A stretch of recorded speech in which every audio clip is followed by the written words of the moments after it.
বলছেন যে তৃণমূল কংগ্রেসে নতুন যিনি নবাগত সেনাপতি তার চারপাশ থেকে পুলিশ যদি সরিয়ে নেওয়া হয় তিনি হারবেন, শুধু নয় তৃণমূল দলটা উঠে যেতে পারে। হ্যাঁ, তৃণমূল দলটা উঠে যাবে। খুব বড় কথা বলছেন স্যার, আমি সেই কারণে আমি বিশ্বাস প্রকাশ করছি। তৃণমূল দলটা উঠে যাবে, তৃণমূল দল উঠে যাবে, শুধু দুটো গ্রেপ্তারির অপেক্ষা। দুটো গ্রেপ্তারি হোক না, আমরা তো চাইছি যে দুটো গ্রেপ্তারি হোক। কে নাম বলবো না এখন, নাম বলবো না। আপনি এই দুটো শব্দ বলে গোটা বাংলা নয় গোটা দেশে যারা বাঙালিরা রিপাবলিক বাংলা দেখছেন, মানে আবার তারা নিজেদের মতো অ্যাসেস করুন না। দুটো গ্রেপ্তারি তৃণমূল দলটাকে ভেঙে ফেলে দেবে, সরিয়ে যাবে, একেবারে খুঁজে পাবেন না। হওয়া সম্ভব না, মানে আমি মানে রাজনৈতিক নেতার মতন বলছি না। জজ সাহেব আপনার কাছে কি মেরিট আছে? জজ সাহেব আমাকে বলবেন না, আমি জজ থেকে পদত্যাগ করেছি। আচ্ছা, রিটায়ার্ড জাস্টিস অভিজিৎ গঙ্গোপাধ্যায়, আপনি কি কোনো মেরিটের ভিত্তিতে বলছেন? দুজন, আমি আমার অ্যাসেসমেন্টের, সোসাইটির অ্যাসেসমেন্টের ভিত্তিতে বলছি। দুজন মানুষের অ্যাসেসমেন্টের, তাদের গ্রেপ্তারি হওয়ার সম্ভাবনা রয়েছে? অবশ্যই রয়েছে, অবশ্যই রয়েছে। মানে কখন কি হয়ে যায় কিচ্ছু বলা যায় না, কিচ্ছু বলা যায় না, কিচ্ছু বলা যায় না, কিচ্ছু বলা যায় না। ঠিক আছে, আপনি ভয় পাওয়ানোর একটা জায়গা তৈরি করছেন। আপনি কি বাংলায় বুলডোজার বাবা হওয়ার জন্য এসেছেন? একটা আতঙ্কের জায়গা তৈরি হতে পারে। বুলডোজার আমার অত্যন্ত প্রিয় বস্তু। বুলডোজার আপনার প্রিয় বস্তু? হ্যাঁ, কারণ যেখানে উত্তরপ্রদেশে যোগী আদিত্যনাথকে বুলডোজার বাবা বলে, আপনি কি বাংলায় বুলডোজার বাবা হবেন? আমি বলেছিলাম তো, যোগীর কাছ থেকে 3টে বুলডোজার ভাড়া করে আনুন, তাদের নাম দিন সেকুলার বুলডোজার, বলে যে বেআইনি নির্মাণগুলো আছে ওগুলো ভেঙে দিন, বলেছিলাম তো। তারপর আমি যে কটা বেআইনি নির্মাণ ভাঙার অর্ডার দিয়েছিলাম কিছুদিনের জন্য, আমার কাছে কিছু মামলা ছিল, প্রত্যেকটা ভাঙা হয়েছে। একটা হয়নি, শুধু প্রত্যেকটা বলবো না, একটা বাদে সব কটা ভাঙা হয়েছে।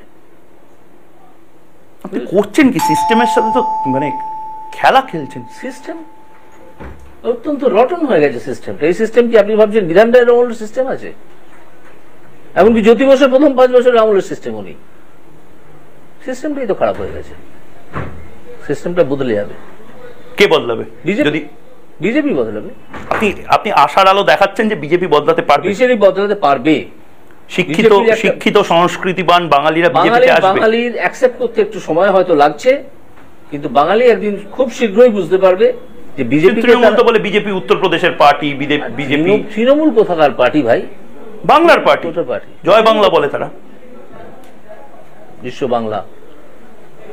বাংলা বলে, সবই বলে। যাই হোক, তো বিজেপি কি কাউবেল্টের পার্টি তাই মনে হচ্ছে আপনার?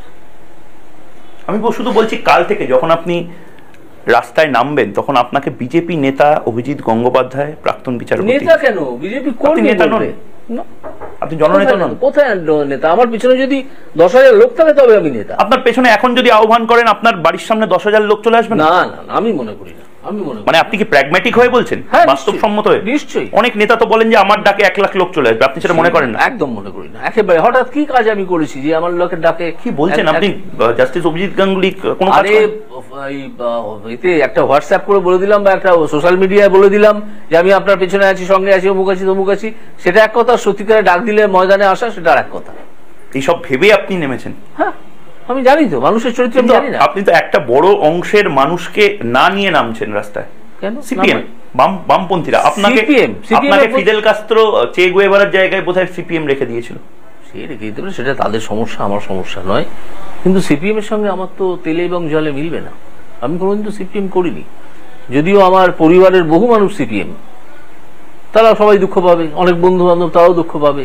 সিপিএম পরিবার থেকে এসে এখন বিজেপি করছেন, হ্যাঁ, করা যায়? মানে বামপন্থীরা বিজেপিতে আসতে পারে? বামপন্থী আমি তো ছিলাম না কখনো। আমি তো কখনো সিপিএমও করিনি, কোনো বামপন্থী দলও করিনি। আপনি কি জাতীয়তাবাদী? অবশ্যই।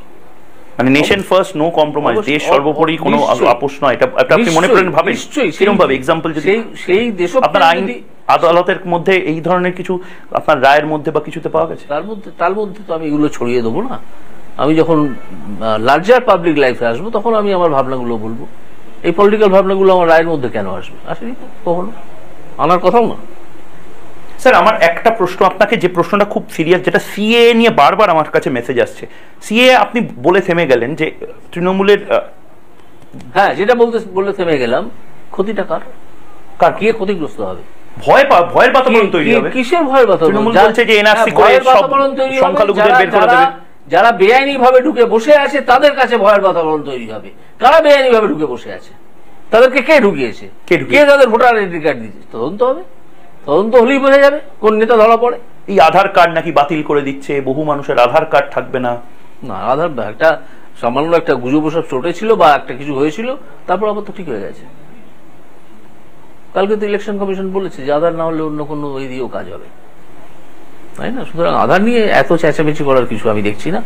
তাহলে এবার আমরা শেষ করি, অনেকক্ষণ হয়ে গেল। এবার আমরা শেষ করি, কিন্তু শেষ প্রশ্ন আমার, কিরকম লাগলো লাস্ট দিন? মানে আমি এখনো রিটায়ারমেন্ট ফেস করিনি, কিন্তু আমি পুরোনো চ্যানেলেও ছিলাম, তো তখন শেষ দিন বেরোনোর সময় একটা মানে খালি খালি লাগে, এত দিনের কিছু হয়নি। কি বলছেন?